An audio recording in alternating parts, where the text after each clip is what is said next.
During a concert in Detroit, Eminem suddenly stops singing and brings someone on stage. She's the woman who saved his life 5 years ago, and what they're about to do will make you cry. The crowd at Detroit's Ford Field was electric. A sea of 65,000 fans pulsing with anticipation. The air crackled with excitement as the unmistakable beat of Lose Yourself began to thumb through the massive speakers. Eminem, the hometown hero, burst onto the stage with his signature intensity, his rapid-fire lyrics igniting the audience into a frenzy. As the song reached its crescendo, Eminem suddenly paused, his hand raised to silence the music. The abrupt halt sent a ripple of confusion through the crowd. Whispers and murmur filled the stadium as fans exchanged puzzled glances. The anticipation in the air was palpable, each fan holding their breath, waiting for the next chapter in this unexpected narrative. The rapper's eyes scanned the crowd, his expression unreadable. There's someone here tonight who saved my life, and I don't mean that in some metaphorical way. I mean, she literally saved my life. The crowd, now silent, was on the edge of their seats, their hearts beating in sync with the unfolding drama. They were about to witness a side of their idol they had never seen before.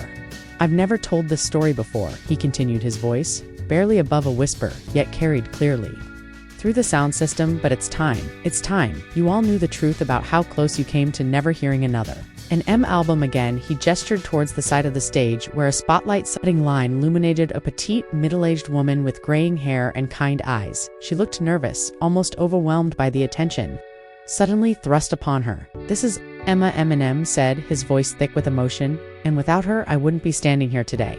The crowd, now on their feet, clapped and cheered, their curiosity piqued.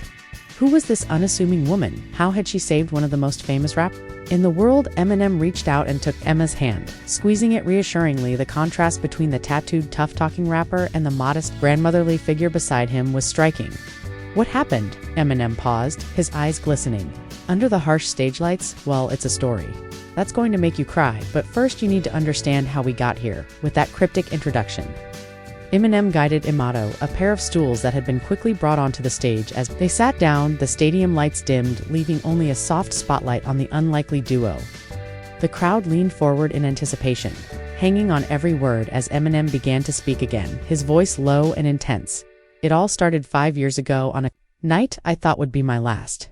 Eminem's story transported the audience back 5 years to a time when the rapper's life was spiraling out of control. Despite his immense success, he found himself battling demons that threatened to consume him entirely. "I was at my lowest point," Eminem confessed, his eyes fixed on some distant memory. "The pressure, the fame, the constant scrutiny, it was all too much. I'd been struggling with addiction for years, but this time was different." He described a night of excess that had left him teetering on the edge of oblivion. After a particularly grueling recording session, Eminem had retreated to his hotel room, determined to numb the pain that had become his constant companion. "I mixed pills with alcohol," he said, his voice barely above a whisper. "I knew it was dangerous, but at that moment, I didn't care. I just wanted it all to stop." As he spoke, Emma sat quietly beside him, her eyes filled with a mixture of compassion and remembered fear. The audience was captivated, many wiping away tears as they listened to their idol bare his soul.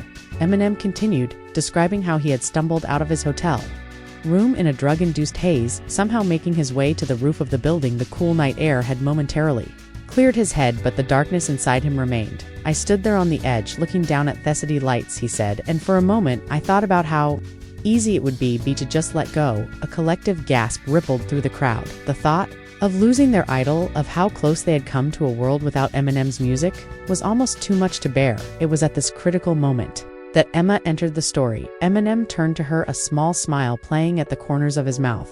"Why don't you tell them what happened next?" he asked gently. Emma cleared her throat, clearly nervous about addressing such a massive audience, but as she began to speak, her voice grew stronger, filled with the conviction of someone recounting a life event. "I was working as a housekeeper at the hotel," she began. "It was late, and I was just finishing up my shift when I decided to take a shortcut through the roof, access to get to the employee parking lot." She described how she had pushed open the heavy metal door to the roof, only to find herself face to face with one of the most famous musicians in the world, a man who was clearly in crisis. "I didn't recognize him at first," Emma admitted. "All I saw was a young man in pain, standing far too close to the edge of the roof." What followed was a tense standoff that lasted nearly an hour, Emma drawing on years of experience as a crisis hotline volunteer talked to Eminem with a mixture of compassion and firm resolve. "I didn't try to talk him down right away," she explained. "I just listened. I let him pour out all the pain and frustration he'd been carrying for so long." Eminem nodded, picking up the thread of the story. She didn't judge me, didn't try to tell me everything would be okay. She heard me, really heard me, maybe for the first time in years. As the night wore on, Emma slowly coaxed Eminem away from the edge, both literally and figuratively. She shared her own stories of struggle and redemption, creating a connection that transcended their vastly different backgrounds. She told me about her own battles with depression, Eminem said, his voice thick with emotion, how she'd lost their son to addiction years before, and somehow hearing her story gave me hope that maybe I could find a way through the darkness too. By the time the sun began to rise, painting the Detroit skyline in hues of pink and gold, Eminem had stepped back from the precipice. Emma had called for help, and within hours, the rapper was on his way to a rehabilitation facility. She saved my life that night, Eminem said simply, not just by stopping me from jumping, but by showing me that there was still goodness in the world, that I was worth saving. The audience sat in stunned silence, many openly weeping at the raw honesty of the story. But Eminem wasn't finished yet. He turned to Emma, a mischievous glint in his eye. But that's not the end of the story, is it? He asked. Why don't you tell them what happened next? Emma looked surprised, clearly not expecting to be put on the spot again, but as she met Eminem's encouraging gaze, she took a deep breath and began to speak. After that night, she said, her voice gaining strength, I didn't expect to ever see Marshall Eminem again. I was just grateful he was getting the help he needed. She went on to describe how in the months that followed, she had tried to put the incident behind her. She continued her work at the hotel, volunteering at the crisis hotline in her spare time, living a quiet life far removed from the world of celebrity and music. But then, about 6 months later, I got a call. Emma continued, a smile spreading across her face. It was Marshall. He was out of rehab, clean and sober, and he wanted to thank me. In person, Eminem picked up the story, describing how he had tracked Emma down. Determined to express his gratitude for her life-saving intervention, I owed her everything, he said. Simply, I couldn't just let that go. What started as a simple thank you lunch turned into a profound friendship. Despite their vastly different backgrounds, Eminem and Emma found in each other a kindred spirit, a shared understanding of life's struggles, and the power of redemption. Emma became like family to me. Eminem explained, his usual tough guy persona softening as he spoke. She was there for me during the hardest parts of my recovery, always ready with a word of encouragement or a swift kick in the ass when I needed it. The audience laughed at this, the tension of the earlier revelations beginning to ease, but there was more to come. Emma took over, her eyes shining with unshed tears. What Marshall didn't know, she said, was that while I was helping him, he was saving me too. She went on to explain how, in the years since losing her son, she had been going through the motions of life without really living. Her encounter with Eminem had reignited her passion for helping others, giving her a renewed sense of purpose. Watching Marshall fight his way back from the brink, seeing him reclaim his life and his art, it inspired me. Emma said, it made me realize that it's never too late for a second chance. Eminem nodded, adding, Emma pushed me to use my platform for more than just music. She encouraged me to speak out about mental health, about addiction, and about the importance of asking for help. The rapper described how, with Emma's encouragement, he had become more involved in addiction recovery programs, using his own experiences to help others who were struggling. He funded rehabilitation centers, spoke at schools about the dangers of drug abuse, and worked to stigmatize mental health issues in the hip-hop community. But that's not all, Eminem said, a hint of excitement creeping into his voice. Emma, why don't you tell them your big news? Emma blushed, looking both embarrassed and proud. Well, she began hesitantly, inspired by everything that happened. I decided to go back to school. And last month, at the age of 58, I graduated with a degree in social work. As Emma finished speaking, a commotion erupted near the front of the stage. A young man, no older than 20, pushed his way to the front, tears streaming down his face. Miss Emma, he shouted, his voice cracking with emotion, you saved me too. I was in your first youth program. I was going to end it all, but hearing your story with Eminem gave me hope.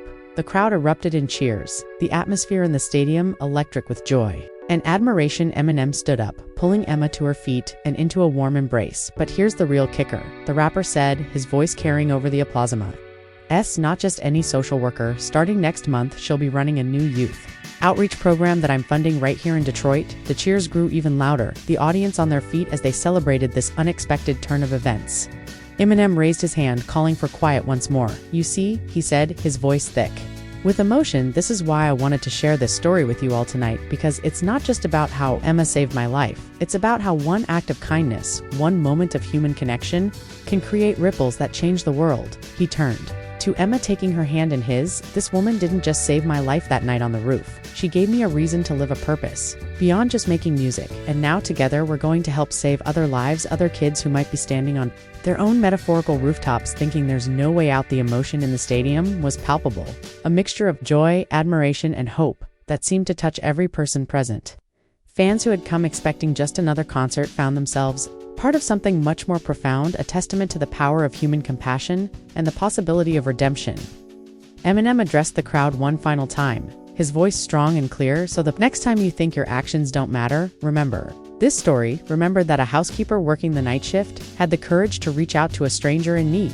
And in doing so, she not only saved a life, but set in motion a chain of events that will help countless others. He paused, looking out over the sea of faces, and remember that no matter how dark things seem, no matter how hopeless you feel, there's always a way back to the light. You just have to be brave enough to take that first step or to reach out your hand to someone who needs it. With that, Eminem turned back to the music, launching into a powerful rendition of Not Afraid. The lyrics is taking on new meaning in light of the story he had just shared, but this time he wasn't alone on stage. Emma stood beside him, swaying to the music, her presence a powerful reminder of the night she had saved his life and the journey they had taken together since then. As the music swelled and the crowd sang along, there wasn't a dry eye in the house. The concert had become more than just a show. It was a celebration of life, of second chances, and of the profound impact one person can have on the world. And as the final notes faded away, the audience knew they had witnessed something truly special, a moment of raw honesty and human connection that transcended fame, music, and all the trappings of celebrities. They left the stadium that night,